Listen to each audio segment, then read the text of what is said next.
Hello guys. So residential status के बाद हम लोग नेक्स्ट चैप्टर देखने वाले हैं स्कोप ऑफ टोटल इनकम। बहुत ही इंपॉर्टेंट चैप्टर है एग्जाम के पॉइंट ऑफ व्यू से, और एग्जाम में इसके ऊपर क्वेश्चन आता भी है, तो अटेम्प्ट करोगे तो बहुत अच्छा मार्क्स यहाँ पे मिल सकता है।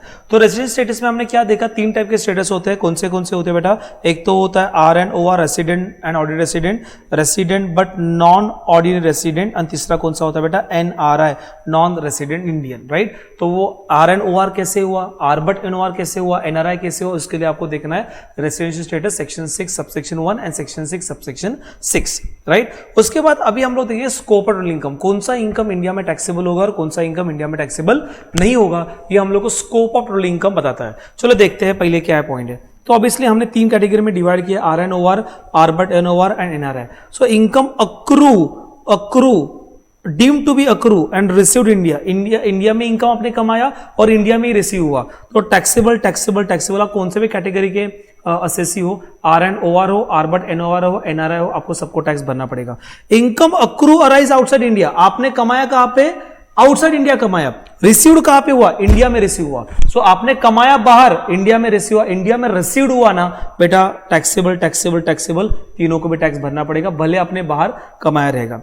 इनकम अक्रू और deem to be accrued in India, आपने इंडिया में कमाया और रिसीव्ड आउटसाइड इंडिया किया। अरे इंडिया में कमाया ना तो साला इंडिया में टैक्स भरना पड़ेगा। अरे क्लियर? तो सिंपल सी बात है, इंडिया में पैसा कमाओ, ओके, तो भी इंडियन गवर्नमेंट को टैक्स भरना पड़ेगा। आप इंडिया से बाहर कमाओ और मिला इंडिया में, तो भी इंडियन गवर्नमेंट को टैक्स देना पड़ेगा। अरे क्लियर? ओके, मैंने इंडिया में अक्रू अराइज रिसीव, तीन शब्द याद रखना, अक्रू अराइज रिसीव, तीनों में से एक भी चीज इंडिया में हो रहा है तो तीनों को भी, तीनों R N O R but N O R और एन आर आई, ये तीनों को भी टैक्स भरना पड़ेगा। क्लियर? चलो मैं आगे बढ़ता हूं। इसके बाद income accrue arise received outside India. Sir income भी बाहर कमाया और रिसीव्ड भी बाहर हुआ, ओके, रिसीव्ड इंडिया में हुआ ही नहीं, इनकम बाहर अर्न किया और रिसीव्ड भी आउटसाइड इंडिया हुआ, okay. But sir control setup India में हेड ऑफिस है, इंडिया में सारा कंट्रोल है उसका, तो taxable non taxable, R and O R को टैक्स भरना पड़ेगा, R but N O R के जो रहेगा उसको इनकम के ऊपर टैक्स भरना पड़ेगा, एन आर आई रहेगा तो टैक्स भरने की जरूरत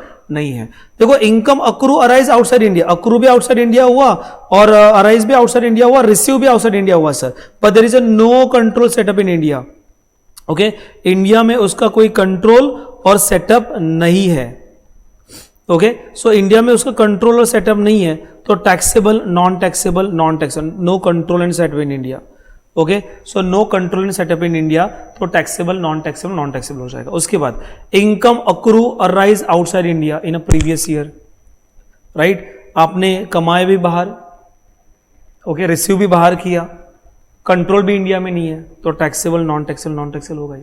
उसके बाद याद रखना रेमिटेड, ओके, आपने प्रीवियस ईयर में पैसा कमाया है, उसके बाद पैसा रेमिट कर रहे हो, ट्रांसफर कर रहे हो, आपने वहां पे कमाया, आपने रिसीव किया और आपने आपके पिताजी को या भाई को या बहन को इंडिया में पैसा भेज दिया, माँ को इंडिया में पैसा भेज दिया, तो रेमिटेंस होता है, तो नॉन टैक्सेबल।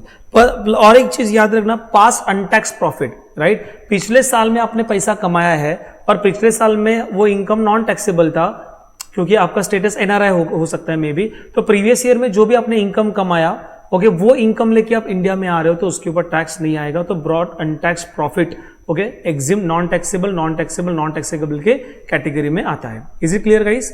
समझ में आ रहा है? ओके। उसके बाद इसमें एक और एक पॉइंट है, कभी कभी एग्जाम में ऐसे आएगा कि agriculture income received, Indian agriculture income आपने अर्न किया, तो Indian agriculture income is EXIM from tax section 10 subsection 1, मेरा इनकम फ्रॉम अदर सोर्स का वीडियो देखना, उसमें आपको पता चल जाएगा, राइट। सो सेक्शन 10 सबसेक्शन 1 ये agriculture income and agriculture income is totally exempted from tax, उसके ऊपर कोई भी टैक्स नहीं आता। क्लियर? समझ में आ रहा है? तो समझो इंडियन एग्रीकल्चर इनकम रिसीव्ड, तो हम लोग क्या करेंगे, नॉन टैक्सेबल पकड़े, इंडियन एग्रीकल्चर इनकम जो सेक्शन 10 सेक्शन 10 की जो एग्जम्पशन लिस्ट में लिखी दी है, उस एग्जम्पशन के लिस्ट में जो भी आपको इनकम मिलने वाला है वो टैक्सेबल नहीं है ना, एग्जिम्प्ट है वो, राइट, तो स्कोप में नहीं आएगा, तो एग्जिम नॉन टैक्सेबल मतलब इंडायरेक्टली क्या होता है बेटा, एग्जिम्प्ट होता है।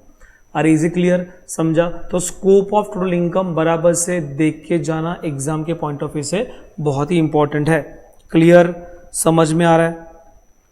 हेलो ये सुनो, फॉर एग्जांपल यहाँ पे देखना, बेसिक एक एग्जांपल लेता हूं, देन वी वाइंड अप।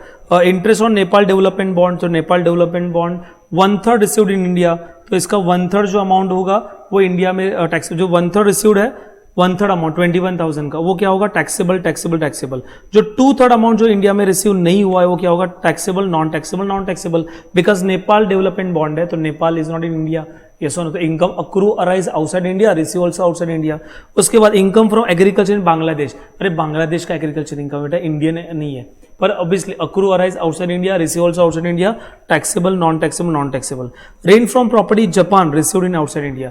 देखो प्रॉपर्टी रेंज, प्रॉपर्टी कहाँ पे लोकेटेड जापान, तो इनकम अक्रू अराइज कहाँ पे हुआ जापान, रिसीव भी कहाँ पे हुआ आउटसाइड इंडिया हुआ, तो ऑब्वियसली इंडिया में तो कुछ हुआ नहीं, तो taxable non taxable non taxable. Income earn from business in London which is control from Delhi, तो दिल्ली इंडिया में है, तो ऑब्वियसली उसका 15,000 रिसीव्ड इन इंडिया, तो 35 का ब्रेकअप होगा, 15,000 जो रिसीव्ड इन इंडिया है उसके ऊपर तो टैक्स पूरा भरना पड़ेगा, RNOR, आर्बर्ड एनओआर और NRI तीनों को भरना पड़ेगा, और बाकी जो बैलेंस बचा बेटा 20,000, राइट, तो 20,000 के ऊपर टैक्सेबल टैक्सेबल नॉन टैक्सेबल होगा। कैसे, क्योंकि इनकम बिजनेस इन लंडन है, मतलब आउटसाइड इनकम अर्न किया है, रिसीव भी आउटसाइड इंडिया किया हुआ है, बट कसं कंट्रोल सेटअप इंडिया में होने की वजह से वो टैक्सेबल टैक्सेबल नॉन टैक्सेबल हुआ। Interest paid by Indian company, अरे इंडियन कंपनी पे कर रहा है बेटा, इंडिया में अर्न किया taxable taxable taxable. Pass untaxed profit sir, cross cross cross. Profit from business in Thane, अरे बिजनेस ठाणे में है, अरे ठाणे में मतलब इंडिया में है, महाराष्ट्र में है, यस और नो, तो obviously taxable taxable taxable, right. Profit on sale of building in Mumbai, अरे मुंबई में सेल किया आपने बिल्डिंग, अरे मुंबई में सेल किया मतलब इनकम अक्रू अराइज कहाँ पे किया, मुंबई में किया ना, तो ऑब्वियसली इनकम अर्न्ड इंडिया में किया बेटा, तो टैक्सेबल होगा। रिसीव्ड कहाँ पे भी करने, तो हम लोग क्या करना है taxable. Pension from Indian employer sir, taxable taxable taxable, तो क्या करना है आपको 3 कॉलम बनाने हैं, RNOR, आर्बर्ड एनओआर एंड NRI, और लिखते जाने का। बट जो टोटल आएगा ना इसका टोटल, तो उसको GTI लिखने का, ग्रॉस टोटल इनकम, क्या लिखने का बेटा ग्रॉस टोटल इनकम आपको लिखना है। Is it clear? ओके, बहुत इंपॉर्टेंट है। प्लस एग्जाम में देखना कि क्या पूछा है, RNOR पूछा है, आर्बर्ड एनओआर पूछा है, NRI बोला है, 3 कॉलम बोला, 3 कॉलम 2 बोला, 2। अभी आपने यार टिक टिक टिक ऐसे याद रखा, टैक्सेबल टैक्सेबल नॉन टैक्सेबल, मतलब पहला वाला RNOR है, दूसरा वाला आर्बर्ड एनओआर है, तीसरा वाला NRI। समझो एग्जाम में पूछा NRI, तो ये 2 वाले इरेज कर दो, आपको NRI के ऊपर फोकस करना है। क्लियर? या तीनों कॉलम बनाए तो भी कोई दिक्कत नहीं है सर, पर जितना पूछा है उतना आप आंसर दोगे तो बहुत रिलेवेंट होता है चेकिंग के लिए, राइट। चलो, सो यहाँ पे मेरा स्कोप और टोटल इनकम खत्म हो गया। नेक्स्ट वीडियो मेरा इनकम फ्रॉम सैलरी का है, house property, capital gain, business and profession, other sources, deduction, ये सारे वीडियोस आप एक बार देख लेना, लर्न करना, and then solve the gross total income GTI। हमारे एग्जाम के लिए GTI बहुत इंपॉर्टेंट है। ग्रॉस टोटल इनकम का पढ़ाई बराबर से करना, कुछ डाउट रहेगा तो मैसेज सेंड करना, ओके, या कमेंट बॉक्स में के ऊपर कमेंट कर देना, okay. So on that note मैं यहाँ पे स्टॉप करता हूँ, मिलेंगे हम लोग नेक्स्ट वीडियो में। Bye bye and take care.